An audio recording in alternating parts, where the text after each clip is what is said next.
everyone, welcome to Preethi's Indian Kitchen. இன்னைக்கு நம்ம பார்க்க போறது ஒரு டெலிஷியஸான ஒரு சிக்கன் கிரேவி தான் இன்னைக்கு பார்க்க போறோம். நம்ம நார்மலா செய்யறதை விட இந்த மாதிரி ஸ்பைசஸ்லாம் நம்ம சேர்த்து அரைச்சு நம்ம பண்ணும்போது இன்னும் நமக்கு கூடுதல் டேஸ்டா இருக்கும். எப்படி செய்யலாம்ன்றதை இப்ப பார்க்கலாம். இப்போ நான் 1/2 kg சிக்கன் எடுத்து நல்லா வாஷ் பண்ணி க்ளீன் பண்ணி வச்சிருக்கேன்.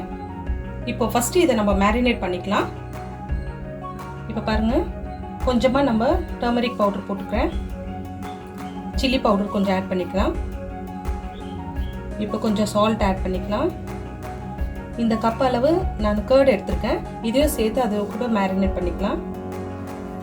இப்போ நம்ம எல்லாம் சேர்த்து நம்ம மேரினேட் பண்ணிக்கலாம். இதில் நம்ம கொஞ்சமாக தான் நம்ம சில்லி பவுடர் எல்லாம் ஆட் பண்ணியிருக்கோம்.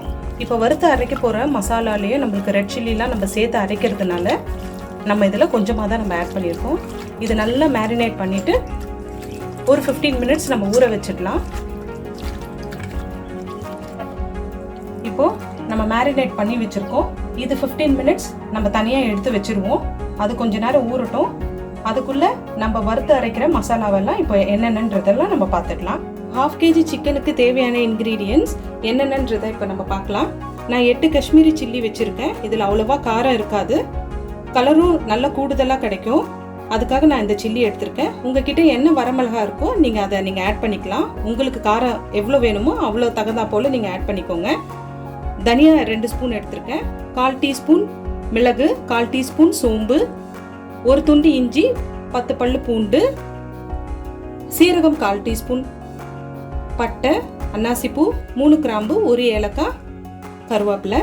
இது எல்லாம் நம்ம இப்போ வறுத்து அரைக்க போகிறோம். இப்போ நம்ம ஸ்டவ் ஆன் பண்ணியிருக்கோம். வானலை வச்சுருக்கேன். அதில் 1 ஸ்பூன் நல்லெண்ணெய் விட்டுருக்கோம். அதில் இந்த ஸ்பைசஸ் எல்லாம் போட்டுக்கலாம்.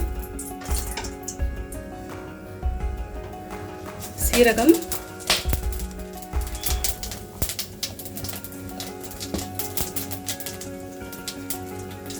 சோம்பு,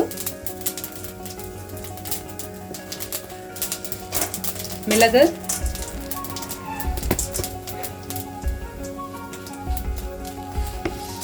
தனியா,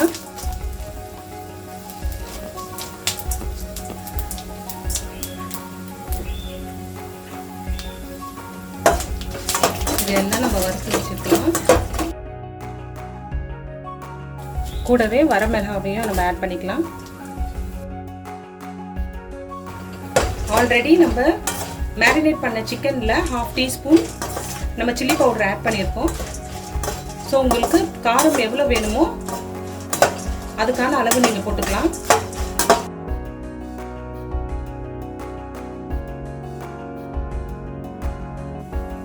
காரம் மட்டும் பார்த்துக்கோங்க.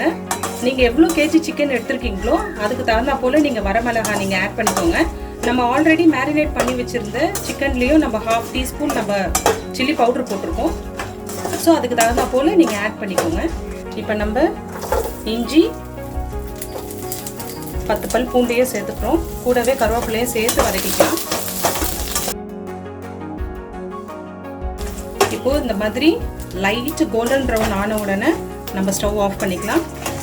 வறுத்த இன்க்ரீடியன்ட்ஸ் நல்லா ஆறின உடனே நம்ம ஒரு மிக்ஸி ஜாரில் போட்டு நம்ம அரைச்சி எடுத்துக்கலாம். வறுத்த எல்லா இன்க்ரீடியன்ட்ஸும் நம்ம மிக்ஸி ஜாரில் போட்டிருக்கோம். இது கொஞ்சமாக வாட்டரை ஆட் பண்ணி நம்ம பேஸ்ட் மாதிரி நம்ம அரைச்சி எடுத்துக்கலாம். மறுபடியும் நான் ஸ்டவ் ஆன் பண்ணி வானலை வச்சுருக்கேன். அதில் 3 ஸ்பூன் ஆயில் விட்டுருக்கோம். இப்போது ஒரு 3 பெரிய ஆனியன் நான் ஃபைன் சாப் பண்ணி வச்சுருக்கேன். இப்போ நம்ம ஆனியன் ஆட் பண்ணிக்கலாம். 3 ஆனியன் இப்போ கட் பண்ணி நம்ம ஆட் பண்ணியிருக்கோம்.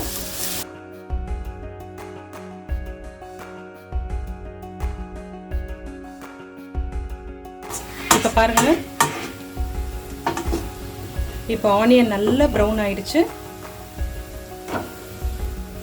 இப்போ கட் பண்ண டொமேட்டோஸ் அதில் ஆட் பண்ணிக்கலாம்.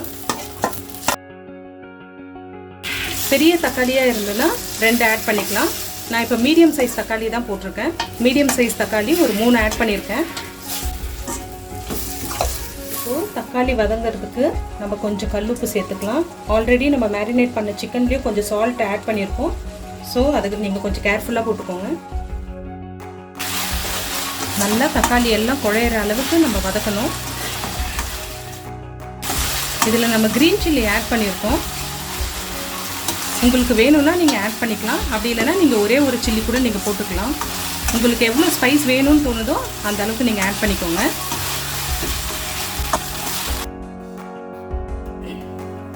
இப்போ பாருங்கள், நம்ம போட்ட தக்காளி நல்லா டீப்பாக வதங்கியாச்சு. இப்போது நம்ம மேரினேட் பண்ணி வச்சுருந்த சிக்கன் அதில் ஆட் பண்ணிக்கலாம்.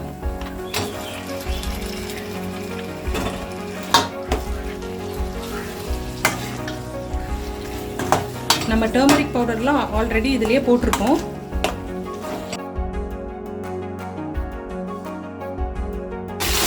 சிக்கன் இப்போ நல்லா வதங்கினதுக்கப்புறம் கொஞ்சமாக நம்ம இதில் வாட்டர் ஆட் பண்ணிக்கிறோம்.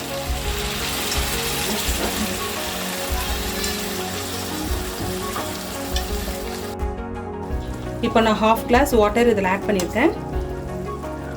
இப்போ ஒரு லிட் போட்டு நம்ம க்ளோஸ் பண்ணி வச்சுக்கலாம். ஒரு 3 நிமிஷத்துக்கு அப்புறமா நம்ம அரைச்சி வச்ச மசாலாவையும் இதில் சேர்த்து ஆட் பண்ணிக்கலாம். இப்போது 3 மினிட்ஸ்க்கு அப்புறமா நம்ம லிட்டு ஓப்பன் பண்ணி நம்ம ஆல்ரெடி வறுத்து அரைச்சி வச்ச மசாலாவை இதில் சேர்த்துக்கலாம். இப்போ நம்ம நல்லா கிளறி விட்டுட்டு உங்களுக்கு எவ்வளோ வாட்டர் வேணுமோ அந்த அளவுக்கு நீங்கள் வாட்டர் ஆட் பண்ணிக்கோங்க. உங்களுக்கு காரம் உப்பு எல்லாம் செக் பண்ணிவிட்டு திருப்பியும் நம்ம லிட் போட்டு க்ளோஸ் பண்ணிக்கலாம். இப்போது நம்ம மீடியம் ஃப்ளேமில் வச்சு ஒரு 15 நிமிஷத்துக்கு அப்புறம் நம்ம இந்த லிட்டை ஓப்பன் பண்ணி பார்க்கலாம். பாருங்கள், நம்ம மசாலா போடும்போது எந்த கலரில் இருக்குது, இப்போ பாருங்கள் எவ்வளோ டார்க்காக எந்த கலரில் சூப்பரான கலரில் வந்திருக்கு. இது கண்டிப்பாக நீங்கள் எல்லோரும் வீட்டில் ட்ரை பண்ணுங்கள். நம்ம வீடே மணக்கிற அளவுக்கு ஒரு அருமையான ஒரு சிக்கன் ரெசிபிங்க இது.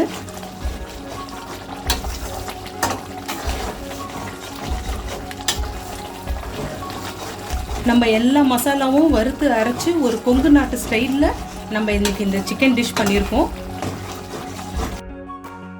இப்போ பாருங்கள், சிக்கன் நல்லா வெந்திருக்கு.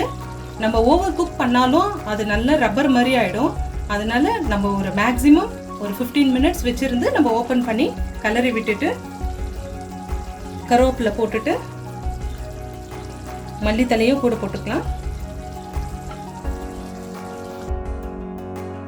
இப்போ நீங்கள் பார்க்கும்போதே தெரியும் நம்ம வறுத்து அரைச்ச அந்த மசாலாவோட கலர்லாம் எவ்வளோ சூப்பராக இருக்குது பாருங்கள். அந்த ரா ஸ்மெல்லாம் போயிட்டு எண்ணெய் அழகாக பிரிஞ்சு வந்துருக்கு பாருங்கள். ஸோ இந்த டைமில் நம்ம கொத்தமல்லியும் கருவேப்பிலையும் போட்டு நம்ம இறக்கிக்கலாம். பாருங்கள், வீடே மணக்கிற அளவுக்கு நம்ம வறுத்து அரைச்ச மசாலாவோட கொங்கு நாட்டு சிக்கன் கிரேவி எவ்வளோ சூப்பராக ரெடி ஆயிருக்குன்னு பாருங்கள்.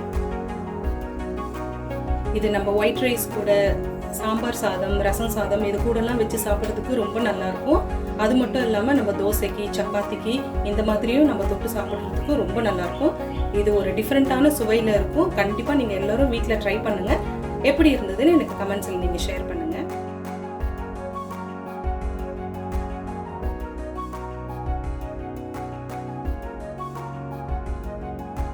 ஃப்ரெண்ட்ஸ், இந்த வீடியோ உங்களுக்கு பிடிச்சிருந்தா லைக் பண்ணுங்கள், ஷேர் பண்ணுங்கள் அண்ட் ப்ளீஸ் சப்ஸ்கிரைப் பண்ணுங்கள். கூடவே பெல் ஐக்கானும் கிளிக் பண்ணிடுங்க. அப்போ தான் நான் போடுற ஒவ்வொரு டிஷ்ஷும் உங்களுக்கு நோட்டிஃபிகேஷனில் வரும். மீண்டும் அடுத்த ஒரு புதிய டிஷ்ஷோட உங்களை நான் சந்திக்கிறேன். until then, thank you.